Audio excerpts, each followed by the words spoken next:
श्री गुरुदेव दत्त श्री स्वामी समर्थ. श्री गुरुचरित्र अध्याय 3. श्री गुरुदेव दत्त परब्राह्मणे नमः. अंबारीशाचे एकादशी व्रत. दुर्वासांचा श्रीमन्नारायणाला शाप. सिद्ध मुनींच्या मुखातून सविस्तर गुरुमहिमा ऐकून सत्यान्वेषणात असलेल्या नामधारकाला महदानंद झाला. सिद्ध योगीच्या समाधानकारक वचनांनी आणि हावभावांनी तो मंत्रमुग्ध झाला. त्याने प्रार्थिले, हे गुरुवर्य, आपला विजय असो. आपल्या आगमन भेटीने मी धन्य झालो. अनर्थाचे ठिकाण असलेल्या हा महामय क्षणभंगूर आहे. संसार सागर पार करण्यास केवळ आपणच समर्थ आहात, हा माझा आत्मविश्वास आहे. माझ्या पूर्वजन्मीच्या पुण्याईमुळे आज माझे भाग्य उजळले. मी दिव्य परमानंद अनुभवत आहे. अनेक दिवसापासून मनात असलेले गुरुविषयीचे सारे प्रश्न, संशय आपल्या कृपेने दूर झाले. माझे मन गुरुच्या चरणकमलावर स्थिर झाले आहे. आज या शुभ मुहूर्तावर अलभ्य असे सर्व मला लाभले, सर्व साध्य झाले. मला खात्री आहे की गुरु कृपेसमान किंवा पलीकडे काहीही नाही. माझे भविष्य आपल्या दैवी हातात सुरक्षित आहे, यावर माझा विश्वास आहे. इतकेच नव्हे, परमार्थाची जाणीवसुद्धा मला आज झाली.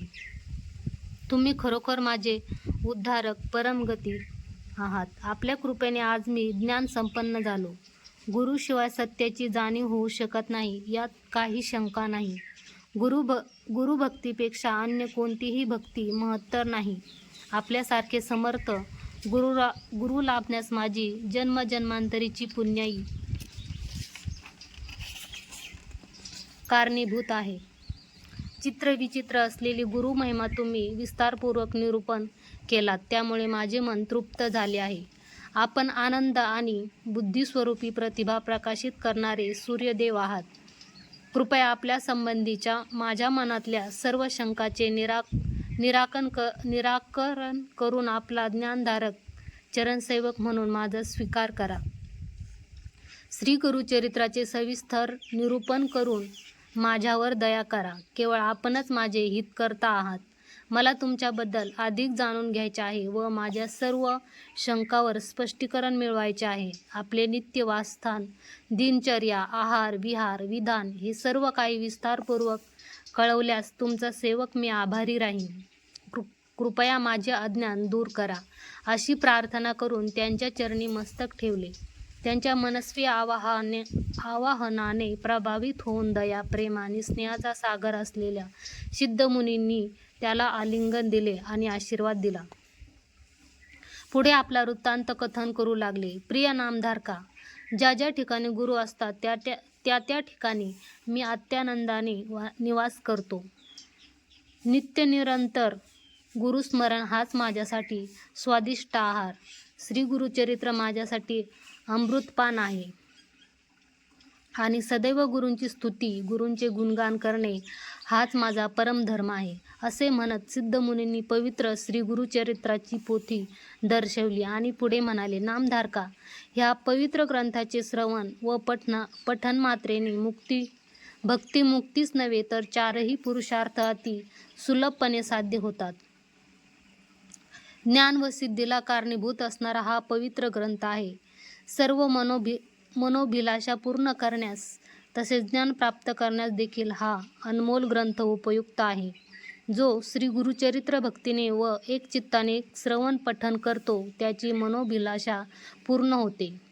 निरंतर ह्या ग्रंथाच्या अनुसंधानाने संतान भाग्य लाभते, ग्रहबाधा नष्ट होते, संकटातून पार होता येते, रोगी रोगापासून मुक्त होतो, बद्धबंधनातून सुटतो, अल्पायुषीला दीर्घायुष्य लाभते, ब्रह्महत्यापातकी ब्रह्महत्येच्या पातकातून पार होऊ शकतो. विशेषतः जो श्री गुरुचरित्राचा सप्ताह पद्धतीने पठन करतो, श्रवण करतो, त्याची सर्व कामना त्वरित पूर्ण होतात. श्री गुरुचरित्र हे भक्तांचे मनोरथ पूर्ण करणारे अपूर्व ग्रंथ आहे. जिज्ञासू नामधारकाला गुरूंच्या महानतेविषयी अधिक जाणून घेण्याची उत्सुकता वृद्धिंगत झाली व हात जोडून तो म्हणाला, हे कृपाळू सिद्ध मुनीश्वरा, तुम्ही मला जन्मजन्मांतरीच्या उपासनेच्या बळाने दैवयोगाने भेटले आहात. अविद्येमुळे मी जनन मरणाच्या चक्रात सापडून व्यथित झालो आहे. ह्या ज्वलंत भवसागरातून मला पार करा व माझा उद्धार करा. आपण माझा ज्ञानदाह शमन केला आहे, कारण तुम्ही अलौकिक ज्ञानाची मूर्तिमंत स्वरूप आहात.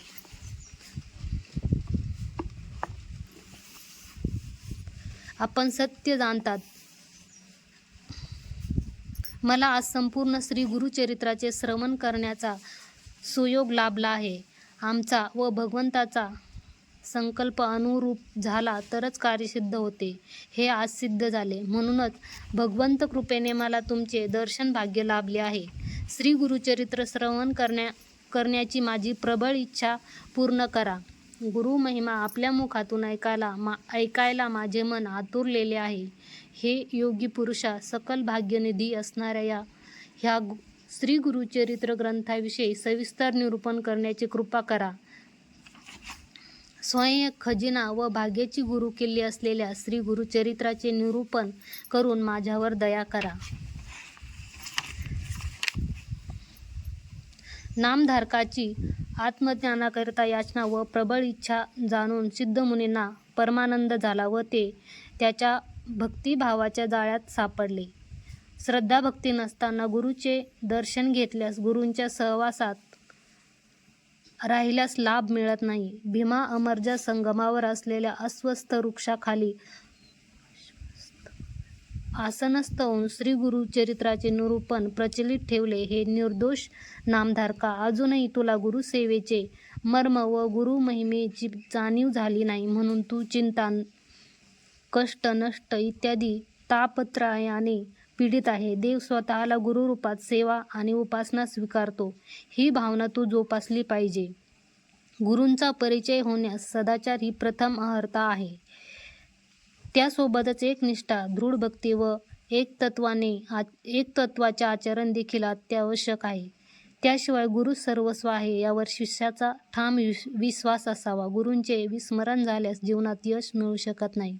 गुरूंसाठी तन, मन, धन आणि प्राणार्पण करायला देखील शिष्याची सदैव सिद्धता असावी.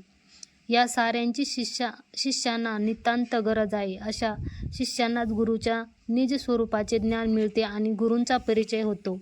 आध्यात्मिक साधकांसाठी गुरु हे अंतिम गंतव्य स्थान आहे. आध्यात्मिक प्रगतीसाठी साधकाला गुरूंना शरण जाणे गरजेचे आहे, कारण गुरुच परमगती व परमाश्रय होय आणि सर्व काही गुरुतत्वाने सिद्ध होते. लक्षात ठेव, गुरूंच्या उपदेशाला शरण जाणे हे दायत्व नसून सर्वोच्च स्वातंत्र्य आणि शाश्वत आनंदाचा मार्ग आहे.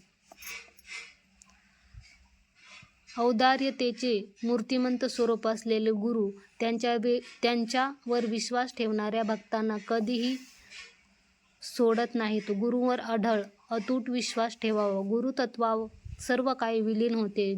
ज्यांच्यावर भगवान श्री दत्तात्रेयाची कृपा आहे ती भाग्यवंत माणसं आध्यात्मिक प्रवासाच्या प्रगतीसाठी आवश्यक असलेली प्रवृत्ती नक्कीच जोपासतात. त्यासाठी मनपूर्वक प्रयत्न केले पाहिजे. ह्याशिवाय गुरु लाभत नाही. भक्ती असली तरच गुरूंचा परिचय होतो. गुरुकृपेने भगवंताचे नक्कीच दर्शन होते. साधकांसाठी गुरुकृपा ही अग्रभागी असते. गुरु हाच परमात्मा असल्याचे आपल्या धर्मग्रंथांनीही घोषित केले आहे. त्रिलोकात गुरूंच्या महती समान काहीही नाही. अखिल ब्रह्मांड हे गुरूच्या आज्ञेच्या व नियंत्रणाच्या अधीन आहे. सिद्धमुनींच्या वचनाने अतिसंतुष्ट झालेल्या नामधारकाने भक्तिभावपूर्वक त्यांच्या चरणी नतमस्तक होऊन विनवले, हे गुरुश्रेष्ठ सिद्धमुनी, अज्ञानी असलेल्या मला अनेक प्रकारच्या चिंता आणि अंतर्गत शत्रूंनी दुःखमय संसार सागरात खेचले आहे. अज्ञानवशात कामक्रोधादी विकाराला आकर्षित होऊन मी तडफडत आहे. मला सर्व प्रकारच्या मनस्तापातून मुक्त करा आणि मला शुद्धात्मा बनवा, अशी मी आपल्याशी विनवणी करतो. कृपया माझा हा देह आत्मसाधनेसाठी उपयोगाला येईल असे करा. हे ज्ञाननिधी माझे रक्षण करता दयाळूपणे योग्य प्रकारचे ज्ञान प्रदान करा तथा माझा उद्धार करा.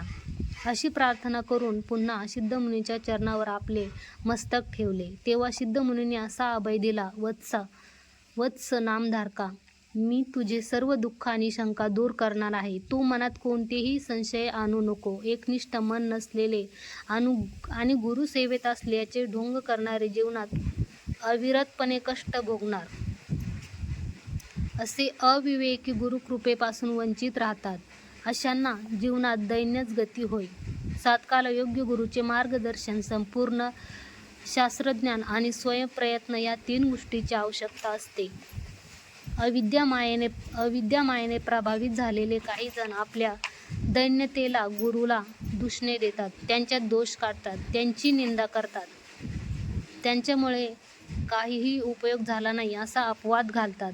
तुझ्या मनात गुरुविषयी संशय आहे, याशिवाय गुरुकृपेचे महत्त्वही तुला कळले नाही. त्यामुळे तू व्यथित झाला आहे आणि जीवनात दुःख भोगत आहे. गुरुमध्ये मनुष्यबुद्धी ठेवणे व माणसात गुरुबुद्धी ठेवणे हे दोन्ही गैरसमज आणि अपराध आहेत. तू अनुभवलेल्या आजच्या स्थितीला मनातला संशयच कारणीभूत आहे. म्हणून प्रथमतः गुरुविषयी तुझ्या मनातील शंका दूर कर.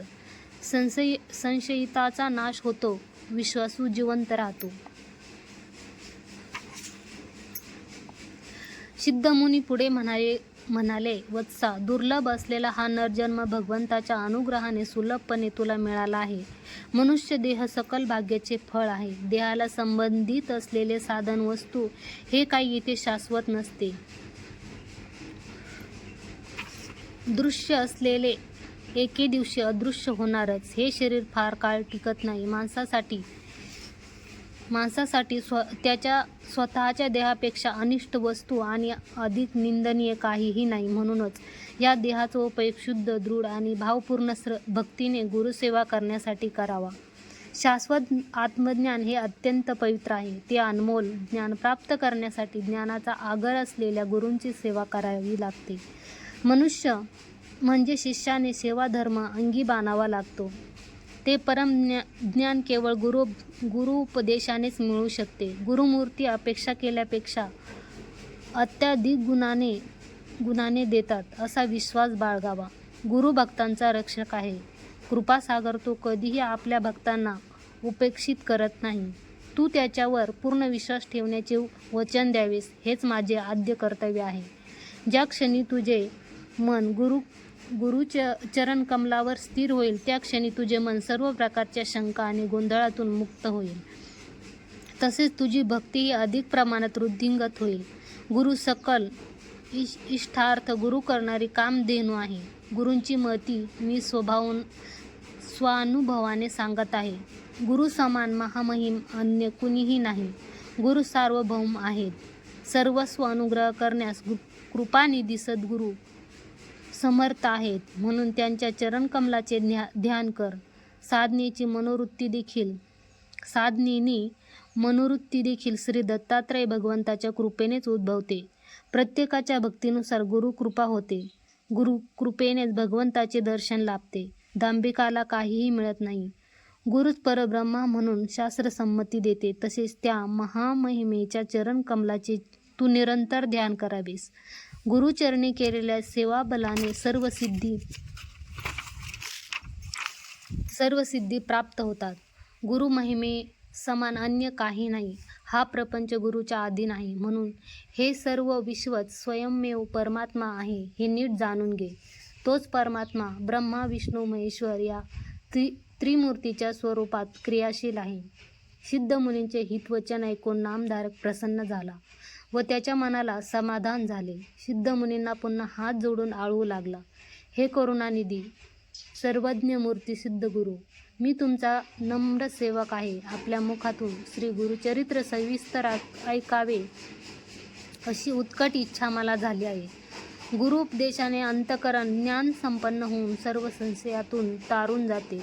ज्ञान मिळाल्यावर पुन्हा संसारात मोहित होत नाही व आत्मा नित्य तृप्त राहतो, हे मी जाणले आहे.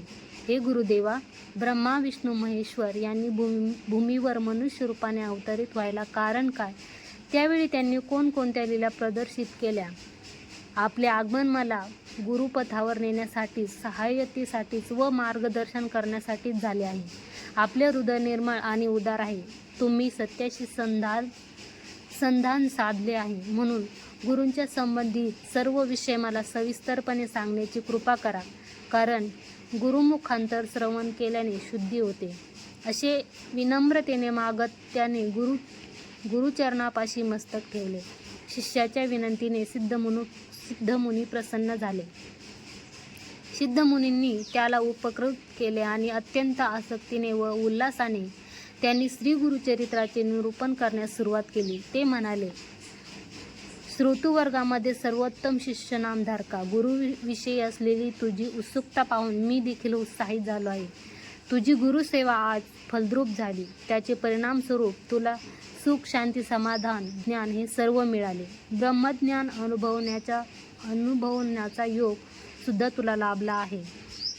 माझ्यावर पूर्ण विश्वास ठेवून श्री गुरुचरित्राचे श्रवण कर. तुझे सर्व लौकिक मतितार्थ देखील पूर्ण होतील. तू दीर्घकाळ जगून शेवटी सद्गतीला पावणार. मी दीर्घकाळापासून भूतलावावर भ्रमण करीत आहे, पण आजपर्यंत श्री गुरुचरित्राविषयी तुझ्या एवढा आसक्त व ओढ असलेला अन्य कोणीही भेटला नाही. केवळ गुरुभक्तांना, आध्यात्मिक मार्गावर प्रवृत्त असणाऱ्यांना व स्थिर मन लाभलेल्यांना श्री गुरुचरित्राची अभिरुची असते. नामधारका, माझे वचन इंद्रिय संयमाने दृढचित्ताने नीट लक्षात घे. मी निरूपण करीत असलेले श्री गुरुचरित्र हे सामान्य चरित्र नव्हे. हा एक सामान्य आणि अत्यंत अमूल्य ग्रंथ आहे, जो सर्व देवमय, ईश्वरी, अविनाशी गुरूंच्या लीलेविषयी वर्णन करतो. इह परलोकी श्रेय, शांती, यश, आनंद, समाधान, सुख, समृद्धी, चतुर्विध पुरुषार्थ प्राप्त करून घेण्याकरता हा महत्त्वपूर्ण आहे. श्री गुरुचरित्र सकल जनांचे मनोरथ पूर्ण करणारी कामधेनू आहे. ह्या माझ्या वचनावर विश्वास ठेवून श्री गुरुचरित्राचे पठण कर. त्रिकरणपूर्वक श्री गुरुचरित्राचे ग्रहण कर. वेदशास्त्रांनीही हा ग्रंथ अमोघ असल्याचे उद्घोषित केले आहे. वास्तवात ब्रह्मा, विष्णू, महेश्वर रूपी त्रिमूर्तींनी आपल्या शिष्याचे रक्षण करण्यासाठी आणि दुष्टांना शिक्षा देण्यासाठी श्री नरसिंह सरस्वती रूपाने भूतलावावर अवतार घेतला. परमगुरु श्री नरसिंह सरस्वती स्वामीमध्ये 33 कोटी देवता वास करतात. पुढे सिद्धमुनीचे वचन ऐकून नामधारक म्हणाला, तपोनिधी सिद्धमुनी, तुम्ही सांगितले की श्री गुरु त्रिमूर्ती स्वरूपी आहेत, तर ते कोणत्या उद्देशाने नर रूपात अवतरले? त्यांची कार्यशैली काय होती? त्रिमूर्तीचे अंशरूपी आपण मला हे सर्व सविस्तर निरूपण करावे, असे अत्यंत दीनतेने, श्रद्धेने प्रश्न करून त्यांच्या चरणावर प्रणिपात केला. तेव्हा सिद्धमुनी म्हणाले, हे नामधारका, धर्मरक्षण व संस्थापन, भूभार हरण करण्याच्या घन संकल्पाने मूल शक्ती काळानुसार अवतरित होते, त्याशिवाय अन्य काही नाही. भक्तांचा कैवारे जगामध्ये देहरूपात प्रकटला तरीही त्यांच्या निराकारतेला भंग नाही. एकुलता एक असा आदिपुरुष, सर्वव्यापी निराकार ब्रह्मा ह्या जगाचा मूळ आहे, आधारस्तंभही आहे. आदिशक्ती मुळात एक असते.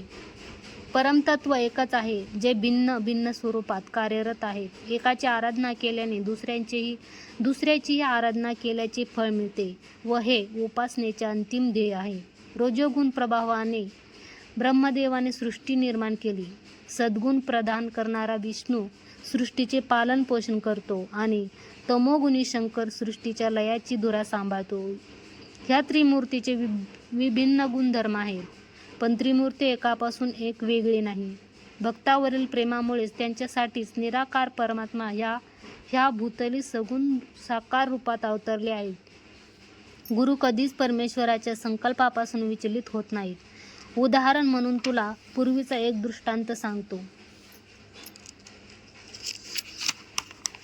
पूर्वीच्या काळी विष्णूंचा परमभक्त अंबारीश राजा अनेक वर्षे निरपेक्ष भावनेने, अत्यंत निष्ठेने एकादशी व्रताचे आश्रोक्त पालन करीत असे. अत्यंत दक्षतेने व्रताचे नियम अनुसरून एकादशीच्या दिवशी उपवास करून द्वादशीला अभ्यागतांची आदरपूर्वक पूजा सेवा करून पारणे करीत असे. त्यांच्या निष्ठेमुळे प्रेमामुळे निराकार अशा विष्णू भगवंताला साकार रूपाने दशावतार स्वीकारून पृथ्वीवर अवतरण्याचा एक प्रसंग निर्माण झाला. निर्विघ्नपणे चालत असलेल्या एकादशीच्या व्रतात विघ्न आणण्याच्या उद्देशाने दैववशात एकदा दुर्वास मुनींनी आपल्या शिष्यासमवेत त्यांच्याकडे पारण्याच्या समयीच आगमन केले. त्यांच्या आगमनाने संतुष्ट असलेल्या अंबारीश राजाने त्यांना भक्तिपूर्वक साष्टांग अभिवंदन करून आदराने त्यांचा सत्कार करून पूजा केली.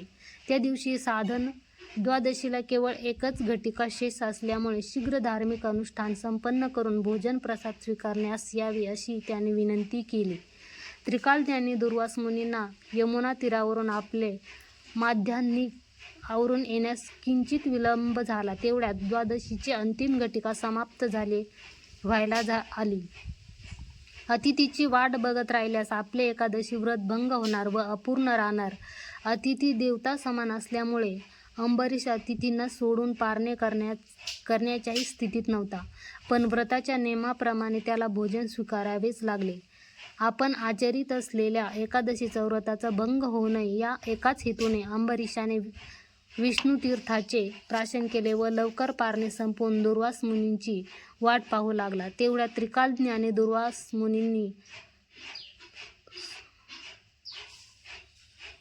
मुनी आले. आपल्यासाठी न थांबता अंबरीशाने भोजन स्वीकारल्याच्या त्यांच्या लक्षात आले.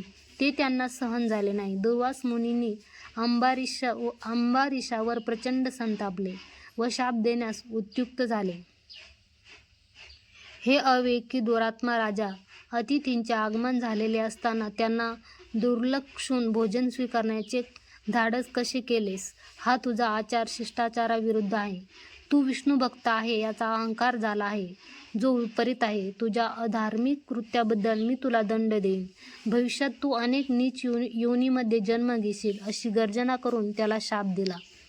चिंताग्रस्त व भयभीत झालेल्या अंबरीशाने आपल्या आप्तबंधू विष्णू भगवंताशिवाय अन्य गती नाही हे समजून त्यांचे स्मरण केले. तेवढ्यात भक्तोद्धारक श्री विष्णू परमात्मा अंबारीशाचे रक्षण करण्यासाठी त्याच्यासमोर उभे ठाकले. तेव्हा अंबारीश लवकरच श्री महाविष्णूंना शरण गेला व म्हणाला, हे जगद्रक्षका श्रीहरी, श्री ऋषीमुनींचा शाप फलद्रूप होतोच, तो कधीच व्यर्थ होत नाही. आता तूच माझी गती आहेस. तुझ्या विना ह्या प्रपंचात माझा आणखीन कोणीही नाही. देवा, कृपा करून माझी रक्षा करा. एका बाजूला महर्षीचा शापही निष्फळ होऊ नये व आपल्या भक्ताचेही रक्षण झाले पाहिजे या दुहेरी हेतूने श्री विष्णू आपल्या शिष्याचा शाप स्वतःवर घेण्यास सिद्ध झाले व त्यांनी दुर्वास मुनींना विनंती केली, हे श्रेष्ठ मुनी दुर्वासा, भक्तांचे रक्षण करणे हा माझा परमधर्म आहे. तसेच महात्म्याचे वचनही खोटे होऊ नये म्हणूनच आपल्या अनन्य भक्ताला दिलेला शाप मला द्या. दुर्वासांनी विचार केला, अधार्मिक लोकांच्या पापी वर्तनामुळे भूभार वृद्धिंगत झाला आहे. पृथ्वी मातेचे ओझे हलके करण्यासाठी श्रीहरीला अवतार घ्यावाच लागणार. खरे तर श्रीहरीचे दर्शन भाग्य अत्यंत दुर्मिळ आहे. एरवी सुदीर्घ धार्मिक अनुष्ठान व्रत आचरले तरी श्रीहरीच्या दर्शनाचे भाग्य दुर्लभच आहे. निदान शापाच्या निमित्ताने का होईना श्रीहरीचे दर्शन निज भक्तांना घडेल, सर्वांचे मंगल होईल व भूभार हरणही होईल असा विचार करून दुर्वास मुनींनी श्रीहरींना उद्देशून म्हणाले, हे प्रिय देवा, ब्रह्मांड नाही का?